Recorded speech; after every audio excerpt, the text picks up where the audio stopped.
Cheryl Ward, and I'm with Impacting Your Life Ministries and the Marriage Ministry of First Church of Christ. Today is Sunday, February the 19th, and I am at the Villa by Catering of Uptown. Let me tell you, we are having a fantastic time. This is our second year in a row returning to this place. They call me a very choicy person. They say I'm very particular, but this was the place that I came to. And let me explain to you why. This is not a marriage. This is about marriage ministry and a sweetheart's ball where married couples are.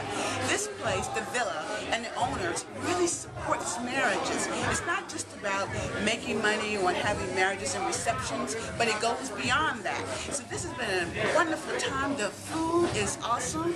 Everyone talked about the food. The service is absolutely superb.